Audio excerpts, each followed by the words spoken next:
Hey guys, it's Adam Belansky here, founder and CEO of Sierra Pacific Group, and I am coming to you live from the city that never sleeps and always loses money, Las Vegas. So I'm here, 2.5 hour delay on a flight. So I just landed and just had to do this live event, and excited to be here with Sean Lardo. How you doing, man? I'm doing, I recognize that terminal. I was just in that terminal 2 weeks ago. I believe the tram is right back over there somewhere. Yeah, Yeah. yeah, Yeah. yeah, I was actually in that exact spot 2 weeks ago. So, yeah. and with a delay coming out of Vegas for 2 hours. Just want to point that out. You take lemons and you make lemonade, right? It's the mantra of positive attitude, growth mindset, which can be discussed and found in my book, Scale with Purpose. Not to plug that, but that was pretty good. I'm getting used to this thing. Doing now that I'm a new author and so forth, which I in a know. few days I'll be dropping my audiobook here. So Nice. that's, yeah, Congratulations. I'm excited. I mean, I thanks, already man. started reading the book, so I'm not going to listen to is it your voice? No, Well, no, then definitely not my voice. I'm not listening to the audiobook. I'm not doing it. No.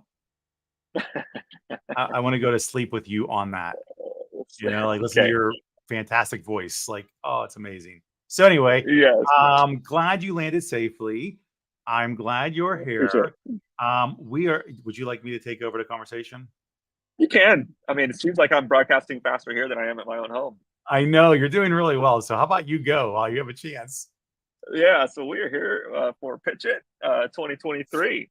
Yep. Awesome, amazing class. We are just nearing the end of this particular venture. We're getting to the final contestants, right? They're not semifinals, Yes, right? we are semifinal. Okay, so ready? Here's the questions you're going to ask. I'm going to just say it in advance. So, what is Pitch It, Sean? Well, Adam, you know what Pitch It is? Pitch It is a Shark Tank-like competition, fifth year in the running, sponsored by ConnectWise, to find the best of innovators that are startup vendors to be very complementary to our ecosystem, and more importantly, be able to support the MSP's missions with their own end users and running their business. Now, as mentioned, it is a competition. So right now we have 26 vendors in that are going to be in the next 2 weeks competing in the preliminaries. These preliminaries are designed to eliminate 23. I tell you, use the word eliminate. It's because they should know we're looking for the three best of the 26, right? And these three finalists, when they're announced, which will be in the middle of September, they'll be announced. They will get, first off, their first victory is they win free passes or free sponsorship to IT Nation Connect in November. And then also they also win the chance to pitch live at IT Nation Connect on November 8th at 3 p.m. Eastern Standard in front of hundreds, if not thousands of people. They're going to watch them pitch, and they're all vying for the main grand prize of $70,000. Second place gets $30,000, and third place, steak knives. How? Yeah, that's pretty good. And I think probably the biggest thing and part of this whole program, and we're coming in near the end of this season, if you will, but I've just seen so much innovation, right? And it just at the end of the day, it's making ConnectWise, ecosystem community is really really powerful. It's a lot easier to do business with, right? Jason McGee kind of set Yep. this mantra out, set this message out, even more investment partner growth and even more innovation faster, and it's truly coming to life. And I think we're going to see that here at IT Nation Connect. So if you haven't registered for IT Nation Connect, definitely go out there and do that. I will get a link right here to go register at IT Nation Connect. Going to be an amazing event this year. There's a lot of new releases, big things that are going to be released. That's been 3+ years in the making. I don't know, Sean, you want to speak to any of that? I don't yet. No, I don't want to steal thunder. I don't want to know, but This is all exciting. it is actually. I mean, you figure we at ConnectWise, 2019 was a year of like acquisition and merging, right? With Continue and everything else, right? And the next side of things was, and so all these things were excitingly happening. And then COVID took place the next year, which changed a lot of things rapidly. So like the party started, I like if you for those of you who went to Connect the last year, you could see that everything started happening. Everything started coming together, and it felt like a better. It was back to that community engagement. It wasn't so decentralized, which is we had, and so there's going to be a lot that we're going to be announcing here. And so I suggest everybody be part of it. And not just for ConnectWise, but even for vendors like you guys that have announcements. So again, big things happening, and we're only, what are we, 2 months out, 3 months out now? Oh my Lord. Yeah, it's fast. This year is flying by.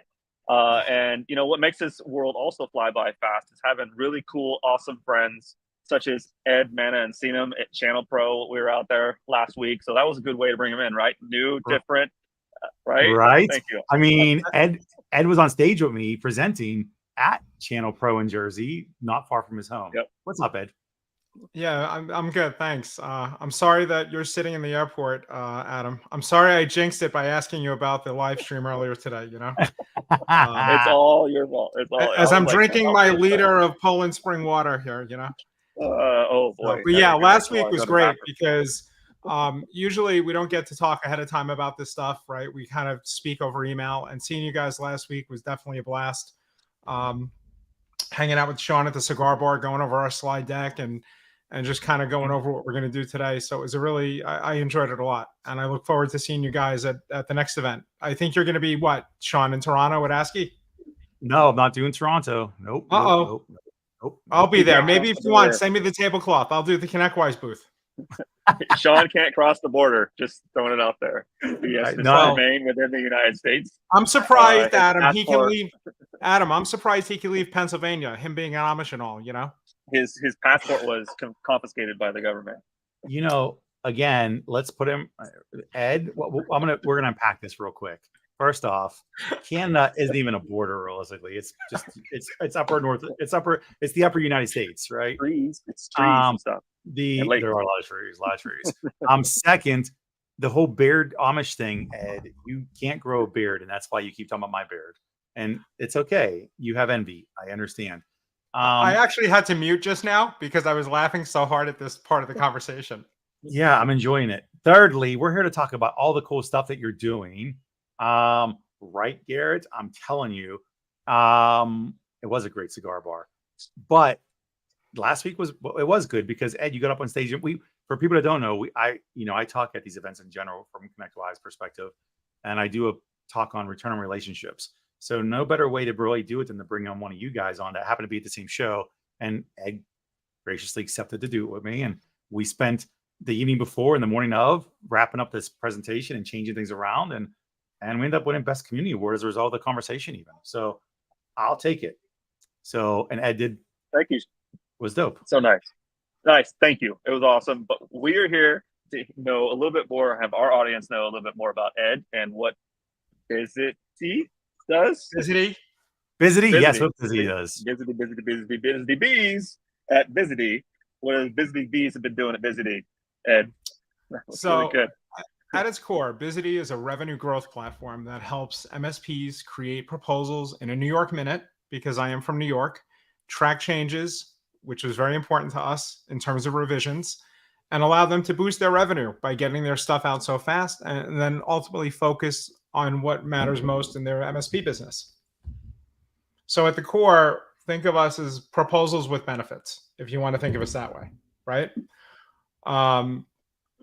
You get the proposal out the door, but you have all the stuff around it, right? The CRM part, the marketing, the tracking, the product feed, all of that stuff that you need for that process, we handle in an all-in-one solution.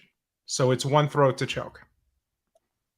So proposal benefits and one throat to choke go so well together in a conversation. So. If only I had some leather and some chains, right? Wow. This is going off the rails. This is going off the rails faster than the Paco one. I'm telling you right now. I know. I'm in Vegas. And he's in Vegas. Exactly. That's the one. It's the fitting one right here. That's amazing. This is gonna. I feel bad for the people after me. That's gonna. Okay. All right, Ed. All right. So proposal development or proposal system. So tell me a little bit deeper. So how'd you get started doing it? Yeah. So as an MSP, and we also did software development, we primarily serve the audiovisual industry. And as we were trying to get proposals out for all these years, we always had trouble with the whole marketing process. We didn't have one. integrating to all these various products to get all this stuff done was really hard, right? And the data wasn't always updating, and we just had all these problems. And some of our proposal needs in terms of customizations were unique, and we couldn't find any product that could do it, right? And as I was kind of going through this journey, I asked around, and a lot of the other MSPs were having a similar issue, right? So, and the COVID happens, supply chains becoming a thing, especially in the audiovisual industry. And I kind of woke up one day and I said, all right, let's do a startup and we're going to solve these problems. And here we are, a little over 2 years later. So I think something to acknowledge is the fact that you and I talked about this at length. When you came into it was because you as an MSP trying to grow the business, you were running it's not a one size fits all for any of these technologies ever, right? We know that. So it takes complementary technologies. So you actually designed this in a way to solve some of the stuff that you thought was unique to you. Correct. Only. And then you find that it was unique to others as well. And it's not everybody has the same process. Not everybody has the same technologies. We know that. So you actually built this to be complementary to the existing frameworks that are out there almost. And I mean, look, steroids. Yeah, and I mean, to kind of deal with the elephant in the room, so to speak, we're not trying to compete with CPQ or Sell Right. or Closal or depending on how old you are, what you call it, right? We're complementary to Manage and potentially Sell as well, because the opportunity management, the dashboarding, the workflows, the sequences, all this stuff still work in that environment as well without the proposal, right? So you could use that use the benefits instead of the proposal if you have Sell already. Yep.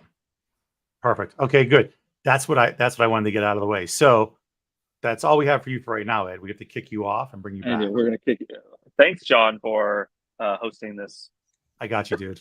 Well, Vegas has lots of lights and noises, and I know it does. I was shiny object, ADD. It's like you're like squirrel. All right. Well, thanks so much. Check us out, Bizzity.com. Yes. Woo-hoo. Hang on. Karla, how you doing? Hey, I'm good. I'm hoping you can hear me and see me properly now. Yes. Absolutely. Yes. Karla, where are you joining us from? So I'm in Virginia. So despite the accent, I'm in the same country as you guys. Yeah. Okay. Not a third world country. There's bad internet in Virginia, apparently. Oh, okay. All right. So, Karla, tell me about, was it Orpheus? Orpheus Cyber? Orpheus. Yeah. Orpheus. So cybersecurity, there's so much noise, so many frameworks. The whole idea of everything we do is that we want to be led by the threat. So that MSPs and companies in general are focusing on doing the things that actually matter and actually keep you safer. So we're looking at two of the main attack vectors that threat actors use to do that. So one of the main ways threat actors get into organizations is unpatched vulnerabilities, and most of the vulnerabilities that exist will never even be exploited. So we see companies all the time trying to patch things that are a 7+ and wasting a lot of time. So we're helping by focusing on which ones are actually being exploited or might be in the future and that are actually going to be worth your time to go patch. And then third-party risk being the other one that we're focusing on. So worrying about your vendors in your supply chain that might actually cause you a problem rather than trying to focus on the hundreds that you probably have. Awesome. Okay. So when it comes to security, this is where it's like acronyms are always constantly tossed at me. And yes, I had to do the hand motions if you know me and security. And so how did you get started doing security? Right. So it's kind of funny. It was a longer ago than I would care to admit. And someone said to me, you know what, you should really check out this cybersecurity thing. I think it's going to be big. So I did what they said. And then I'm here sort of probably 12, 15 years later doing security. Oh, really cool. Okay. And so there's a ton of security products out there. Break it down, simple terms. Specifically, is there I'm trying to think of the right proper question when it comes to security. This is a threat-led security solution is what it's basically on your website, right? Yeah. What is that? What does that mean? It means don't focus on doing all the things. Focus on the things that are actually going to keep you secure.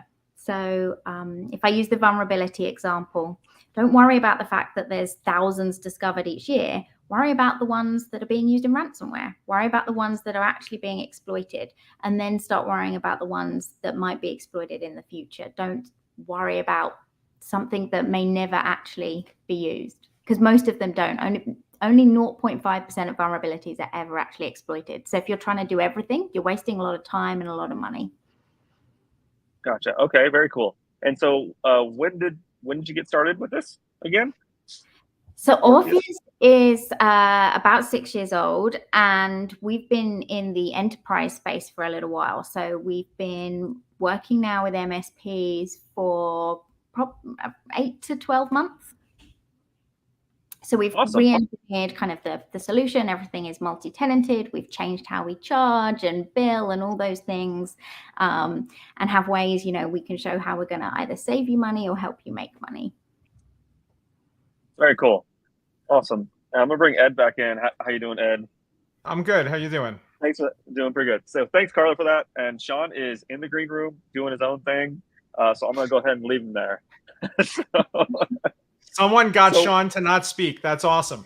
Yeah. I'm just he was hosting this for a bit, and I was like, I'm done. You're in timeout for 30 seconds. Not at all how it happened. So here live again, if you're just joining us, with Bizzity and Orpheus Cyber. And so we're dealing with deal with the sales side of things. Karla, you're dealing with the kind of security side of things. Not kind of, you are dealing with security kind of things, the threat side of things. And Ed, so your story is interesting, coming from MSP, solving MSP business. Karla, did you come out of MSP business? You're more in the enterprise space, right? Yeah, enterprise. And then I spent probably about a year coming to conferences, meeting people, understanding what does the industry actually want.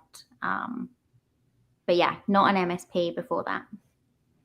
Yeah, and so I'm just curious of like what traction. This question's for Ed first, and then Karla, you're next. Is kind of what traction you've made so far. It sounds like you guys just got started.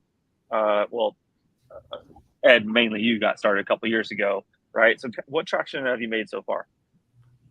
So from our standpoint, obviously PitchIT, right? Getting into PitchIT was a big milestone for us.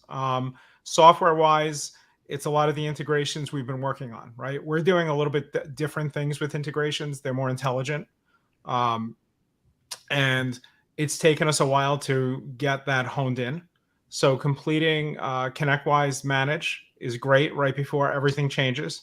So we can do it all over again. No, I'm kidding. Or suspected change, allegedly change, who knows, right?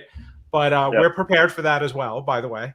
And, some of the other integrations we're working on, right? So those are definitely milestones. And the biggest one that we can detect success, right, for us is one way is actually, believe it or not, when a client doesn't buy our product, because we saved ourselves from the grief, right? Our company wants raving fans, not raving lunatics, right? So it's a very big vetting process for us to make sure we are a right fit for that MSP. So that's another way we kind of measure that success. But yeah. So let me just dig in just a little bit further, and then we'll go on to Karla, answer that traction questions. So last week, being at Channel Pro, Channel Pro, not Channel Con, Channel Pro, we spoke about your software and your tool and what it does, and I'm actually pretty impressed with the speed and the interface and how fast it is. And if you want to touch base on that, and kind of, not that we're doing a demo here, but that's pretty impressive when you talk about integrations. Yeah, and that was a big thing, right? I'm a New Yorker. We always talk about the New York minute, and I believe it is 58 seconds, if I'm correct. It's actually defined somewhere on Wikipedia. And, speed is everything, right? And a lot of times you end up waiting for software. And we did our product using current tools. So it's not something that was built off of something else. Everything is from scratch. It's our own code base, right? So we're able to really optimize speed. And one prime example is our product feed, right? When you look up products, we didn't like the product feed out there because, it was just problematic for us, right? The speed and the accuracy. And internally, we made our own. Our code name internally was called Edelise, because I'm Ed, right? And we are doing a search on 1.3 million items in 1/5 of a second. And what's funny is you just came off a plane, right? I sat on a plane one day, and did you ever see on YouTube Will It Blend, where they blend objects, right? You know, they throw iPod, right? So I do the like, will it be fast version, right, for myself? And I'm like, can I use it on a plane? Can I use it on a train, right? And the software was a little bit slower because I'm 30,000 feet in the air, but it was fast. Yeah. And it was just one of those moments where the light shines down, and you know, you hear the music in the background, like you know, either that or somebody opened the window thing on the side of the plane, but you know, the shade. But either way, it was nice and fast, and that's one of our big things that we love about it. Awesome. Yeah, it was really cool. So that was pretty impressive seeing that and seeing you work and how fast the interface was. So Karla, tell me about, you know, what traction you've gained in the community, those type of things. It sounds like you were in an enterprise space prior. Yeah, so we've been signing up our first few customers in the last couple of months. I think for us, like, it's getting that feedback that it works for them. So we just, one in particular, replaced a different solution for them. And their feedback was like, this is amazing, works much better and much more smoothly than the solution we just replaced you with. So we know it works, we know it's accurate and that it's good, but kind of getting that validation that actually it's solving a need that people have is pretty exciting. Yeah. So Karla, continuing on the question with you, what do you think has been the biggest challenge so far working in this particular space, or, you know, working developing the software tool and working in security? I think our early challenges were learning, right, well, actually we want to pay monthly, and that the pricing's got to be different. We need the product to be multi-tenanted, all of that stuff. So kind of going and getting that to happen internally was probably the big challenge, but we've been able to do it and it works. And yeah, I'm pretty happy with that. Well, that's good. I'm glad we're happy with it working. That's important. Working internally for us. So I'm pretty sure everybody involved is happy with it working, right? Yeah. So yeah. So I'm curious, how do people find out what you guys do? Where do they find it? Do you guys have testimonials or reviews from these people? Because, and I say specifically for cybersecurity, anything anymore, because there's a lot of ambiguity in cybersecurity. Yeah, there is. It's like, yeah, exactly. There's a lot of it because it's such a Wild West frontier still with so many new technologies coming up. So is there a way that we can look up reviews, or do you guys have any kind of knowledge base somewhere or anything that we can refer to? So we have a lot of those things, a lot of case studies, but the one that I'm most proud of is we did a 18-month project with the UK's equivalent of the DoD, the Ministry of Defence.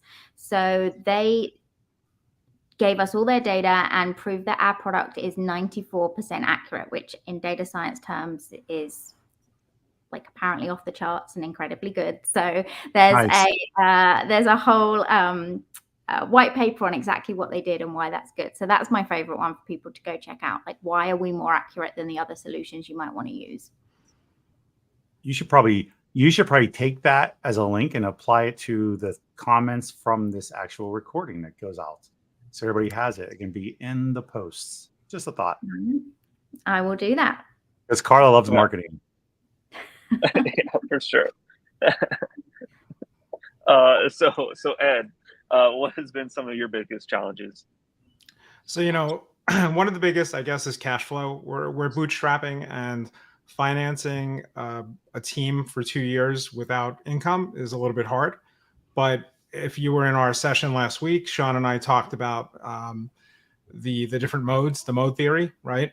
So I took my business, my other business, from one mode, which was, you know, kind of a leisure business, into taking all the funds from that and using it for Bizzity, right? So that was kind of one of the biggest challenges for us. And the other one was differentiating, you know, sort of like the scope creep, right? Hey, we could do this. Well, what if we do that?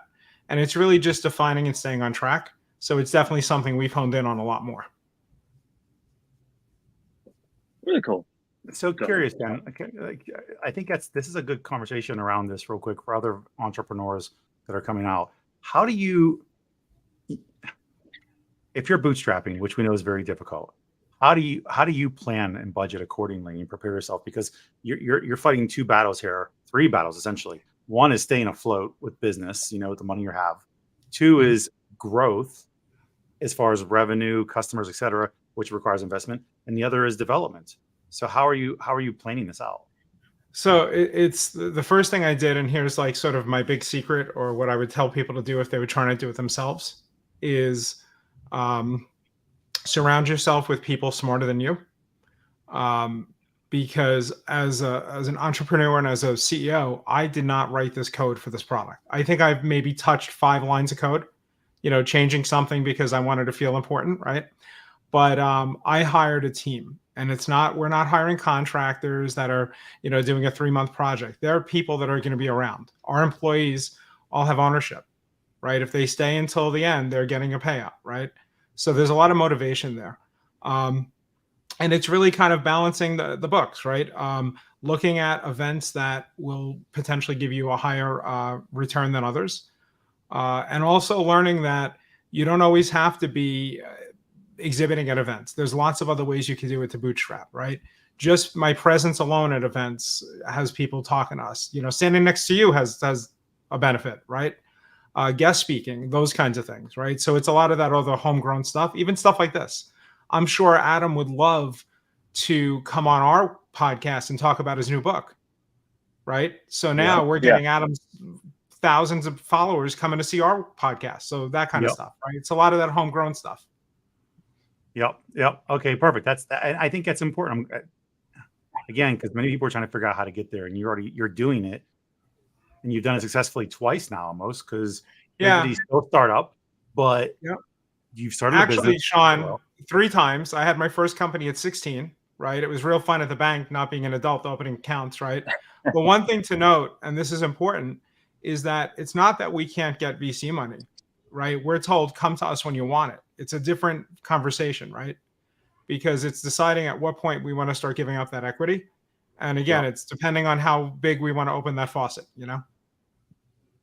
Yep. Agreed. No, so 3 times. I was about to sing the Lionel Richie song, once, twice, 3 times a lady, but I'm not going to do that right now. He's probably performing in Vegas though. So, no, he cancels the contact. He cancels them. I heard. You saw in the news. He canceled. I was supposed to go see him in concert in Pittsburgh. I canceled him. I was like, "Are you kidding?" Like 2 years ago. I was like, the fact that you tell people you had tickets to a Lionel Richie concert just is concerning right there. Hold up. Wait a minute. I also had Earth, Wind, and Fire. I also had that we're good with. I also had Keith Sweat and Johnny Gill. Dope. Okay, now you're showing your age. Well, yeah. Hello. It's funny. You're older. I'm older than you, and I don't even know these bands. I don't know. I came up listening to Zeppelin and Pink Floyd. Metallica, Me too. Me too. All that too. But some of us just have more culture than others. That's all. All right, fair. So all right. I'm glad they taught you that in Amish class. True. Karla, what music do you listen to in your third world country of Virginia? Well, I'm like, surprisingly for a British person, very into country music. Really? Interesting. So I'm going to see Morgan Wallen in a couple of weeks, and I'm very excited. I heard he always cancels and reschedules. He has had to cancel and reschedule. So he's done it in Pittsburgh too. We're supposed to go see him too. So how about that? I'm going to go see Morgan Wallen too at some point. So that's pretty dope. Adam, what's the last concert you've been to? He's a fish I guy. did Illumina. Sure. No, I did that. Actually, technically, that was the last concert. That was. I was like, man, I was thinking like Lumia, Chainsmokers. My last one. So this is pretty cool. Where I live, Daryl Hall from Hall & Oates owns a restaurant, Daryl's Place, right? Because he got sick of people coming to his house to jam, so he opened a restaurant, and they do it there. And it was a Foo Fighters cover band. And it was a very small venue, nice time. It's up where I live. It's outside of New York, in I don't want to say upstate. I almost said that, but in the Hudson Valley area, an hour from the city. So it was pretty cool stuff. But no Earth, Wind, and Fire or these other old bands that Sean listens to. Hold on. My last concert I was at was Snoop Dogg and Wiz Khalifa. So that was just a few weeks ago. So all right, that's cool. Yeah, thanks. I'm glad you think it's cool. Anyway, so back to what we're here to talk about again. Let's talk about PitchIT. Squirrel. Wow. Yeah. Like you have 3 ADHD people, and then Karla's looking like, God, guys. Yeah, stay exactly. put." So I'm gonna go Ed first. Ed, what's the big next milestone in your business?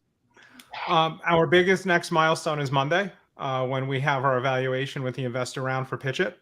Our goal is to crush it. And actually, it's kind of funny. It's a blessing and a curse. We are the first presenter for both the MSP side and the investor side. Mhm. And we are definitely going to make it count. Set the So after tone. that, the next goal is to win in Orlando. So, those are the 2 big milestones we're waiting for. So the first milestone is win the preliminaries and then win the total everything. Correct. We All may right. have some other integration milestones in between, right? But for our purposes here, those are the biggies. So Ed, outside of this PitchIT competition, what is the next big milestone for your business? Like outside.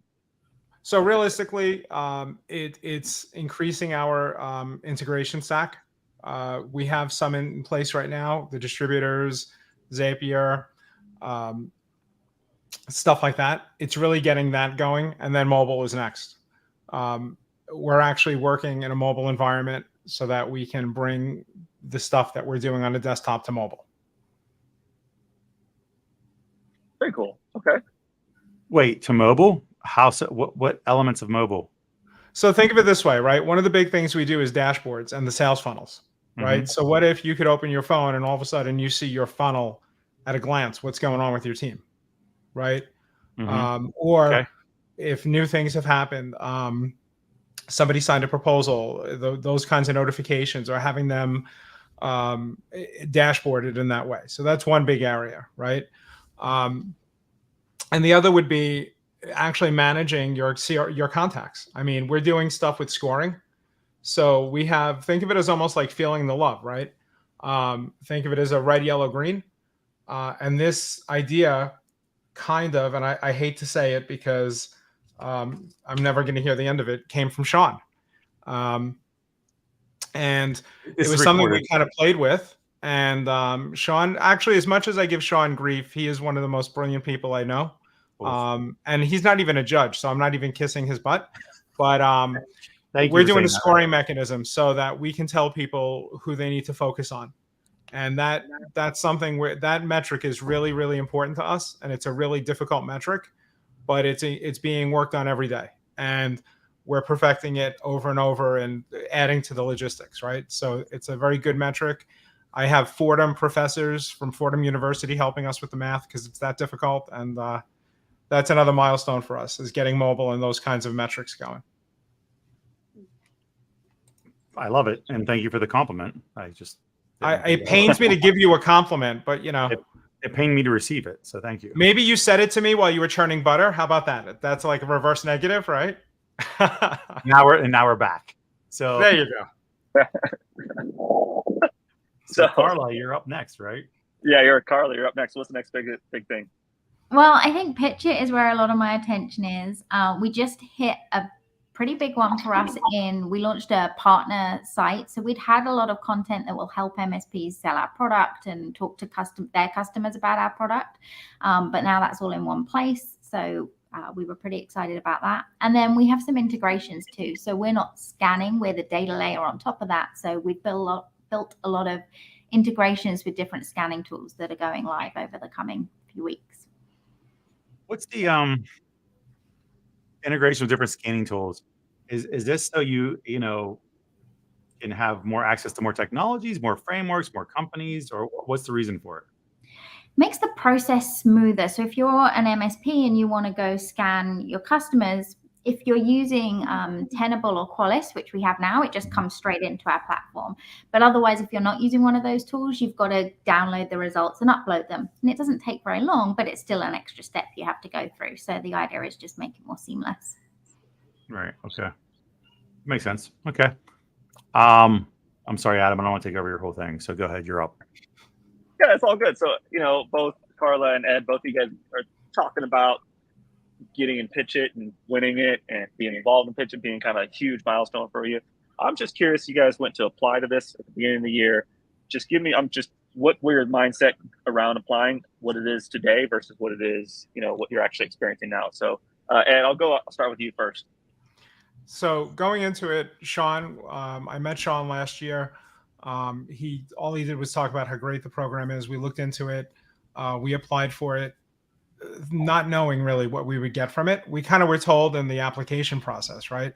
But I will tell you, reading it and seeing it are two completely different things. Having the advice we get every week for the past 16 weeks has been, I can't even give you a word for it, awesome, right? The speakers that they brought in on the VC side of things. Yesterday was Joe Panettiere. We've had Jay McBain come in, Michelle McBain. We've had ConnectWise, Scott come in. I forget his last name. Sean, help me out here. Who? The investment guy, Scott. The investor guy, the one that we said was scary smart. Oh, Scott Scroggin. Yes. Yeah. So he did an earlier one, a session. I mean, every we call week. him the professor. Yes, the professor. Every week we're getting these speakers that really are giving us useful info. And that's been the biggest help for us. Mm-hmm. Yeah. And for those that don't know Scott Scroggin, he's also one of the masterminds of modes theory. And he works for ConnectWise. He predominantly resides within the Evolve community, and he's ridiculously smart. You're right about that. So,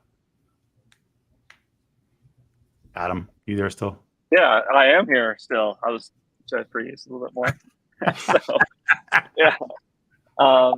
Yeah, and so Karla, same question to you is hey, you had an expectation of the program, applying to it. What is it, how was that experience? What was that like? And then how is today, what you're actually getting out of it? So we applied because one of the participants from last year suggested said we'd be a good fit, and that actually like the exposure you can get from being in the competition is really worthwhile, things like this. And that's absolutely been true. A bit like what Ed said, I think the calls we do every week have been really useful. But I would say my biggest thing is I've met a lot of the other companies now, a lot of the CEOs of companies that are also in the program. And that for me has been like probably the best part of the experience, because I now have loads of other connections. We've worked with each other on, maybe their podcasts or like content together. And so I'm really excited that I've been able to make those additional connections and see how we can support each other. Nice. Sean, it looks like you're typing at me. Nope, we're good. No, I'm glad with that. I think, when we came into this season from last year, we wanted to make sure we try to give you guys a well-rounded education, right? We don't know what you don't know. And especially with 26 teams, 26 different vendors, we don't have a clue where your expertise are, other than you build a product or a service that you're actually finding some success with. But like, I thought like for me, I didn't think about the benefits until after the first year, even about the connection, the power of the connections. So, our Cameo coaches, whether they're ConnectWise or their external people, I think that's one of the biggest things. And then the actual other vendors too. One thing we did see last year and this year carrying over, and probably even more so this year, is the collaboration amongst you guys. All competing against each other for a competition, but really not competing in the industry itself, and working together, which I love seeing. And actually I saw most of you guys in Vegas at CompTIA. Not Adam. Adam wasn't there. But every time you say Vegas, I got to show the machines. It's like a drinking game. Right, time to start saying Vegas more. Yeah, right. Okay, all right. Do they have any rivers in Vegas? Oh my gosh. Back to squirrel. Yeah, exactly. Yeah. So, another question I'm gonna keep going around is if you were to win PitchIT, and you've been talking about it for the past couple of weeks, and every time you talk, you're like, I'm gonna win PitchIT. I'm gonna win PitchIT. So, what if you win PitchIT? What are you gonna do, Ed, with the proceeds from the winning? So it's real simple. The biggest portion of it is going back to community. If Sean does this ROR session at the ASCII event, he did it at Channel Pro. It can't be more timely and proper, right? we don't exist without the MSP community, without the channel, right? And without contributing back to it, we're not going to expand on it, right?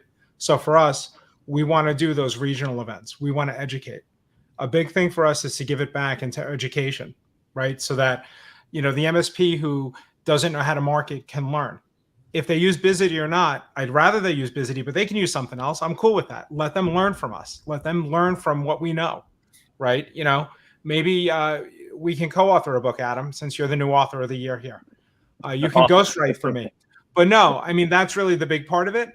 And then a small portion would probably go towards some digital marketing and maybe to buy Sean some butter churners for his new hobby. What is very churners? What is very expensive these days to build those things? So I really appreciate that. Okay, good. Not really. I wouldn't use it for that. So ConnectWise, if you're listening, he gets nothing out of it other than my hug. But I did tell everybody, if I win or when we win, I will carry that big check on the plane. I will take that around the entire event, and you will see me walking through the security with that big ass check in my hand. I am going to do it. Oh, okay. This is be great. So Karla. I mean, I think Karla, our plan is you win pretty that big prize. Yeah, it's pretty similar, events and back into the community, making more connections. I know our product is good. I know it saves money. I know it helps people. So kind of helping get that to more people. Awesome. So you're going to carry the big check? Do you know what? You put it out there. I'll carry the big check. Everywhere. It's like the Stanley Cup, right? All right. It's like the Stanley Cup when they win, they take the Stanley Cup everywhere. Yeah. I think that we actually right now, based on this conversation, we need to have a pool that we need to put various different people who think that they're going to carry a check around the airport, $100 bet, whether they're going to do it or not, and take pictures as they do it. Okay. And Do then you we're not going to add know me, that to the Adam? prize money. So if they're going to add the prize money to that by having that pool, so if you actually do it and take pictures as you're doing it, you get the extra whatever the pool amount dollar is, right? You know what you should do? I'll take that bet, and I'll also up it where you have to do an entire hour-long session or however your podcast is with that vendor. That would be great. And I could be the big check, and Karla could be the little check. Yeah.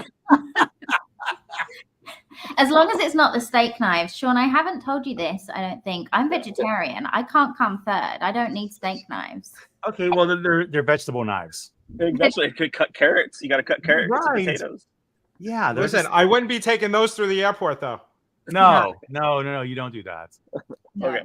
So, and moving on, because this is shiny object, big time on this one. Karla, what's one message you want our audience to know about Orpheus? I think the big message is we're going to save you time and make you more secure. That's the upshot of it. Awesome. Ed, it's very short. I like it. Ed. All right, good. Now I got 10 minutes because Karla was short. No, ultimately, the big message for us is in our company, we have, our kind of motto, so to speak. And one of the biggest things out of us is we want raving fans, not raving lunatics. So we do not want someone that does not use our product. We measure success on number of users and number of people actually using the product. We're not just caring if they bought it. We want them to see them use it and succeed, right? We do not want them to fail the sale. Fail the sale. That's a good one. That is my first use. It is trademarked to me. Thank you very much. Nice. Sean, closing thoughts. There's a lot to unpack in this conversation today, right? I mean, there's a lot. We need to have another one. I mean, really. So first, I hope everybody pay attention to carrying the check everywhere if they win, because it should be standard. It should be required. Louis wants me to put it on a chain around my neck, and if I can fit it, I will. Like your Flavor Flay. I'll do it. Me and a clock and a check, I'm good. Can you imagine me at the after party with that? Holy crap. You already had your moment. Be quiet now. You had your final thought. You're done. My final thought is this. Honestly, next week starts the public, pitching that's taking place with the channel program. And the fact is we need the MSPs to pay attention to this, and they need to support this. They need to vote for who they like the best. because voting is a part of the criteria to win to become one of the finalists. And honestly, MSPs, if you're going to complain about you can't find the right vendors, we've given you the opportunity to do so.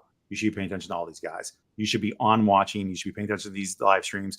You should be coming to the preliminary pitches. You should be sourcing and vetting vendors based off of these things that we're providing for you, because there's a ton of good information. We've had 14 weeks for people to get to learn who you guys are personally and what you do and why you do it. Now it's about time to pitch. So again, when it comes to stack alignment, this is what they're always trying to figure out. Come watch it. Come watch all these. Look at all the recordings. These are all recorded and on YouTube channels, so everybody can watch these links. That really is what it boils down to, and it takes the community to find success. That's it. Mic drop. Done. Sean, that was awesome. Thank you very much. Karla, Ed, it's been awesome. This has been a very energetic show because I'm in Vegas and delayed flight and all. And we made it work. It's exciting. The PitchIT has been amazing. Definitely looking forward to seeing you guys out at IT Nation Connect. If you aren't registered, get registered. It's pretty awesome. Lots of awesome speakers out there. Banana, the baseball team is Savannah Banana. Savannah Bananas. I love them. I've just been watching them on Instagram for a while. They actually came to Fresno. Unfortunately, I've been busy traveling, so doing my thing. But I love seeing PitchIT. Sean, you've done an amazing job. And the team behind you, right? The entire team. Yeah, Louie, Andrea, Ashley, you take your pick. Yep. And even a supporting cast that I know outside of them, like Jessica Kane, our social media manager, she does all this stuff now with us too. And she hates being on camera or being talked about. So I make sure I now talk about it as often as I can publicly. So yeah. Cool. Good luck, Karla and Ed, next week. I know it's getting to those finals. So enjoy. Peace out, guys. Bye. Bye.